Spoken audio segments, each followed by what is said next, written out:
सध्या राज्यभर चर्चेत असलेल्या पुण्यातल्या तनिषा भिसे यांच्या दुर्दैवी मृत्यूसंदर्भामध्ये आज माता मृत्यू अन्वेषण समितीचा अहवाल येणार आहे। त्याचबरोबर धर्मादाय आयुक्तांच्या अहवालाचीही प्रतीक्षा आहे।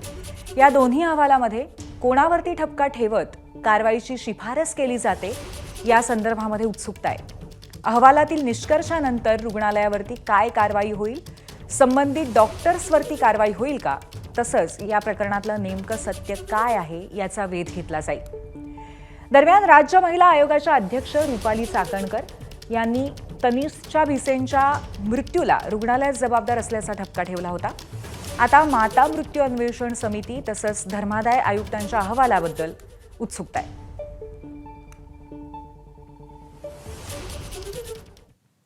याच दरम्यान मिळकत कराच्या थकबाकीसाठी महापालिका मंगेशकर रुग्णालयाला नोटीस पाठवणार आहे।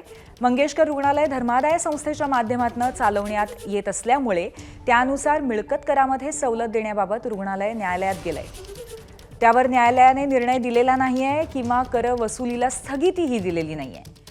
त्यामुळे 22 कोटी रुपयांची थकबाकी भरण्यासाठी महापालिकेकडून रुग्णालयामध्ये नोटीस बजावण्यात येणार आहे। धर्मादाय कायद्यानुसार मिळकत करामध्ये सवलत द्यावी या मागणीसाठी रुग्णालय प्रशासन 2017 मध्ये न्यायालयात गेलं। त्यावर अजून तरी निर्णय झालेला नाही। तसंच न्यायालयाने करवसुलीला स्थगिती सुद्धा दिलेली नाही।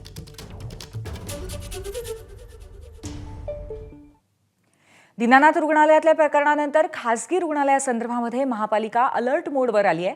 कोणतंही डिपॉझिट घेऊ नका अशी नोटीस पुणे महापालिकेकडून सगळ्या खासगी रुग्णालयांना पाठवण्यात आली आहे। आधी उपचार करा आणि मग नंतर पैसे मागा अशा संदर्भातले आदेश प्रत्येक खासगी रुग्णालयाला देण्यात आले।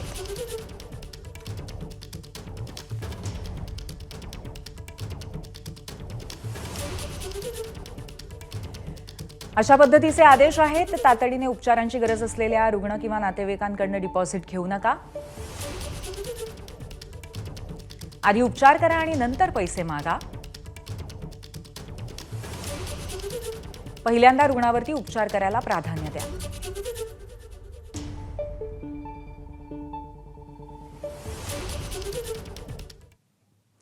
तर गर्भवती महिलेच्या मृत्यू प्रकरणानंतर दीनानाथ मंगेशकर रुग्णालयाच्या डॉक्टर सुश्रुत घैसास यांनी आपल्या पदाचा राजीनामा दिला। मृत्यू झालेल्या तनिषा भिसेंचे डॉक्टर घैसास यांच्याकडे उपचार सुरू होते। रुग्णालयाची बदनामी थांबवण्यासाठी राजीनामा देत असल्याचं त्यांनी म्हटलं। मात्र डॉक्टरांचा राजीनामा नको, त्यांच्यावरती कडक कारवाई करा अशी मागणी खासदार सुप्रिया सुळे आणि भाजप आमदार अमित गोरखेंकडून करण्यात आली आहे। आम्हाला राजीनामा नकोय, आम्हाला ऍक्शन पाहिजे सरकारकडून। आमची अपेक्षा आहे की तातडीने पटकन त्याचा अहवाल आलेला आहे, त्याच्यात हॉस्पिटलची चूक आहे हे म्हणजे समोरच दिसतंय आणि त्याच्यामुळे पूर्णपणे त्यांच्यावर केस ही झालीच पाहिजे आणि ती 24 तासाच्या आत ऍक्शन आम्हाला या डॉक्टर आणि त्या सगळ्या ज्या लोकांमुळे ही हत्या झालेली आहे त्यांच्यावर झाली पाहिजे। डॉक्टर घैसास या ठिकाणी त्यांची चूक झालेली आहे आणि जसं माननीय मुख्यमंत्री देवेंद्रजी फडणवीस यांनी तातडीनं या सगळ्या गोष्टींवर कारवाई केली, फक्त कारवाईच केली नाही, ती समिती बसवली आणि त्या 2 मुलींना आज त्यांनी मदतही केली। अनेक कायदे आहेत आणि त्या कायद्यामध्ये ह्या सगळ्या गोष्टी बसतायत का हे अहवालात स्पष्ट झाल्यानंतर कायदेशीर मार्गाने सर्व काही प्रक्रिया पूर्ण होईल।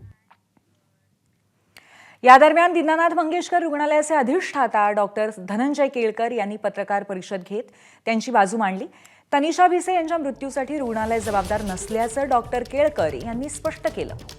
दरम्यान भिसे कुटुंबाकडे 10 लाखांची मागणी केल्याचं डॉक्टर केळकर यांनी कबूल केलं। प्रसारमाध्यमांनी रुग्णालयाच्या हलगर्जीपणावरनं सवाल उपस्थित करताच डॉक्टरांनी पत्रकार परिषद गुंडाळली। आमच्याकडे डिपॉझिट मागायची पद्धत डॉक्टरांकडनं नाहीये। हा आमचा ऍडमिशनचा पेपर आहे।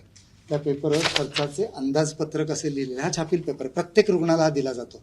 हा भिसेंना नाही, every single patients get this paper. Doctor याच्यावर लिहितात पेशंटचं नाव, त्याला कोण डॉक्टर ऑपरेट करणार आहेत, शस्त्रक्रिया करणार आहेत का नाही करणार आहेत, खर्च किती होईल।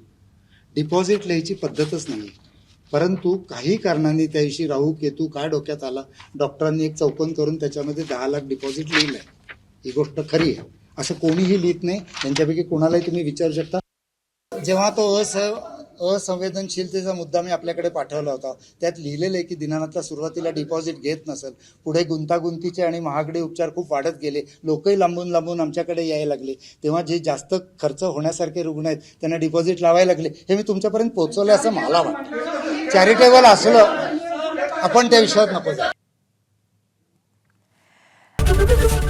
एबीपी माझा, उघडा डोळे बघा नीट.